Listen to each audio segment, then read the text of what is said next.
is my name. Counsel to the plaintiff in this suit. Thank you very much. So, tell us. It's a straightforward case. We have always argued that from the beginning.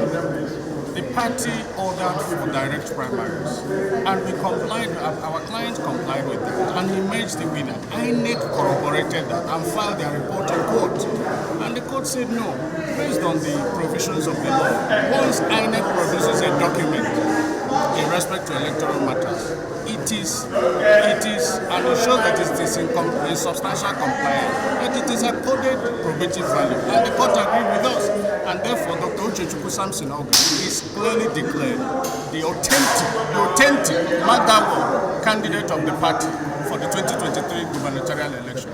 And the party is equally ordered to go to INEC to forward his name to INEC, and INEC to put his name immediately for him to commence his campaigns towards rescuing Abia as our country. Thank you. APC. Well, now that the party seems to be recognizing the next step. The party does not have any option now. They must abide by the decision of the Court of Competent Jurisdiction. Yes. What are they trying to appeal this judgment? Even if you appeal, it doesn't stop the judgment of the court from taking effect. Go on appeal, no problem. We'll meet them there. We'll meet them there. Your name again? Uchechukwu Ogah is my name. Counsel to the Counsel to the plaintiff. Thank you. Thank you. Okay, this is the counsel to the plaintiff. The first person to talk to